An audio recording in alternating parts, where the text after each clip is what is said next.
வணக்கம். புது கவிதையில் ராமாயணம், லக்ஷ்மியின் கம்ப ராமாயணம். எழுதி வாசிப்பவர் உங்கள் லக்ஷ்மி ரவி. தொடர்கிறது லக்ஷ்மியின் கம்ப ராமாயணம், பகுதி 45. கும்பகர்ணன் வதைப்படலம். ராவணனின் தம்பி கும்பகர்ணன். வன்மார்பும் தோளும் நயம்பட உரைத்த நாவும் பொன்முடிகள் 10 பரமன் கொடுத்த வாளும் செருக்களத்தில் சிதைந்து உருக்குலைந்ததால் ராவணன் வெறுங்கையோடு சிரம் கவிழ்ந்து இலங்கை வந்தான். நெடுந்திசை 8 நீந்தி போய் கனைக்கழல் அறக்கரை கொணருதி என அவமானத்தால் சினமான சிவந்த முகத்தான் தன்மானம் காப்பதற்காய் ஆணையை விடுத்தான். கனைக்கழல் ஒலிக்கின்ற வீரக்கழல். வானம் சிரிக்கும், மண்ணும் சிரிக்கும், பாரும் பகையும் சிரிக்கும், இருப்பினும் செவ்வாய் நெடுங்கண் மெல்லியல் கொண்ட ஜானகி சிரிப்பளே என நாணினான். கிட்டே வந்தான் மாலியவான். உற்றது என்ன என உருக்கமாய் வினவினான். பங்கம் வந்து உற்றது அன்றி பழியும் வந்து உற்றது.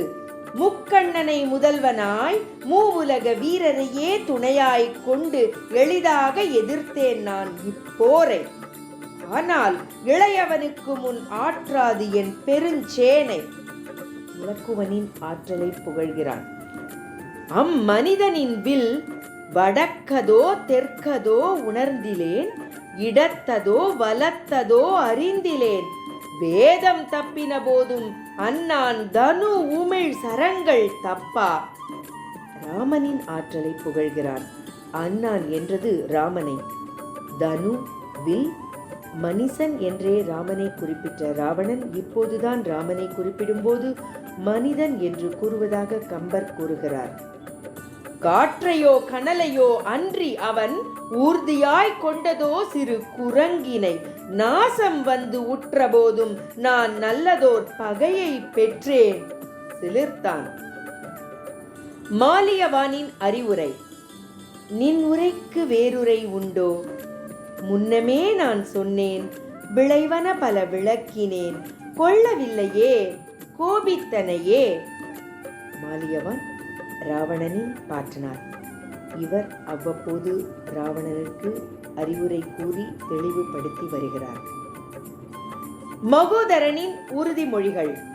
என் இச்சிறுமை நீ செப்பிற்று என உரத்து கேட்டான் மகோதரன் தீயெழ. அவன் பீய்ந்த அறிவுரைகள் போதிக்கத் தொடங்கினான் பாட்டனார் உரைத்து முடிக்கும் முன்னமே. மகோதரன் மாயைகள் பலவற்றிலும் வல்லவனான ஓர் அரக்கன். வீர வென்றவர் தோற்பர், தோற்றோர் வெல்குவர், நின்றவர் தாழ்வர், தாழ்ந்தோர் உயர்குவர் அகுதே. இந்நிலையில் நீ தேவியை விடுதியாயின் நீங்கிடும் உந்தன் வலிமையும் பெருமையும். மூர்த்திகள் மூவரும் உன்னிடம் தோற்றார், 3 உலகையும் உன்கீழ் பெற்றாய். உள் நுனிப்பனியா மானுடர் கண்டு நீ வில்லாளன் கும்பகர்ணனை மறந்தனையோ? என்றவன் எடுத்து சொன்னதும் ராவணன் நன்று இச்செயல் நம்பியை தருதீர் என்ன. தென்திசை கிழவரின் தூதர்கள் 4 குன்றனைய கும்பகர்ணன் மாளிகைக்குள் ஓடினார். தென்திசை கிழவர் தென்திசைக்கு உரியவனான யமன்.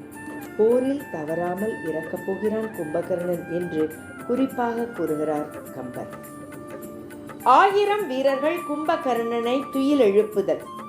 கிங்கரர் 4 விரைந்து சென்றார். அவர் அங்கங்கள் எங்கிலும் இரும்பு துண்டால் அடித்து பார்த்தும் அசைந்திடாமல் அசந்து உறங்கினான் கிரியணைய கும்பகர்ணன். கிங்கரர் பணியாளர். யானையோடு யாழியை மிதிக்க வைத்தார். சேனை கொண்டு ஆள் செவியில் முழங்க வைத்தார். 1000 குதிரைகளை மோதச் செய்தும் ஆழ்ந்த துயிலை துறந்திலன் அவன்.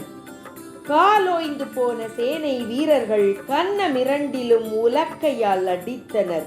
இறந்தவன் எழுந்தார் போல் உறக்கம் துறந்தான். புரண்டு படுத்த பின் எழுந்து அமர்ந்தான்.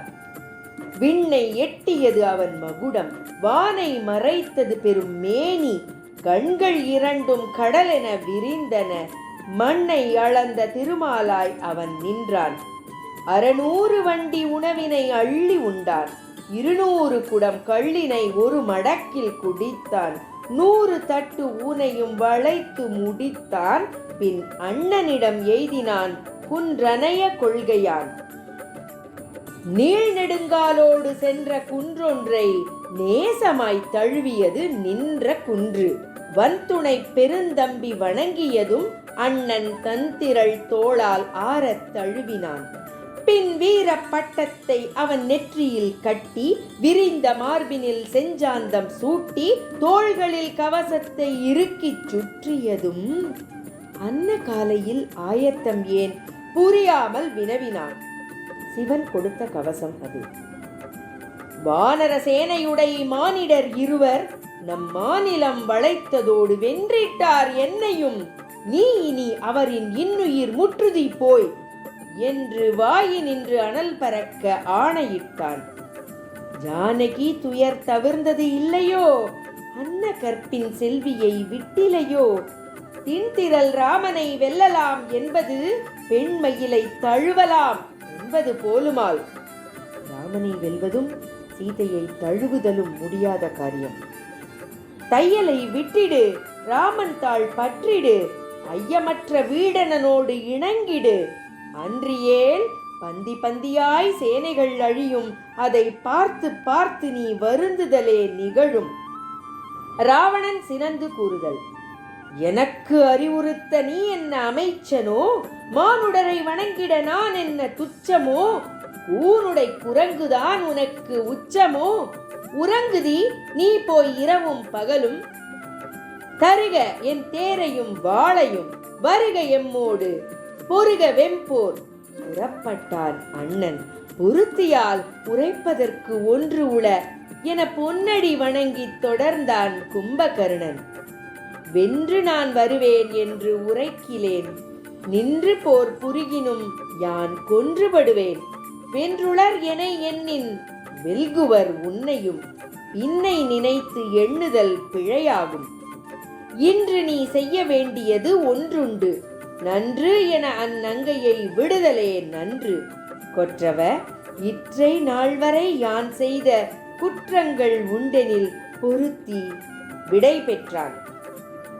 கும்பகர்ணன் போருக்கு புறப்பட்டமை. தேர் சென்றது, கரி சென்றது, கால் சென்றது, பரி சென்றது, கொடும்படை காலாட்படை சென்றது. சுடர்மணி தேரினில் ஏறினான் கும்பகர்ணன். கால் காற்று, கரி யானை.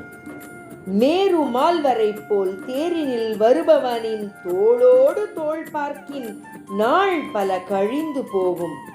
கதிரவனின் ஒளி மறைத்த இவன் ராவணனின் மாற்றுருவோ என அரண்டனர் வானரர்.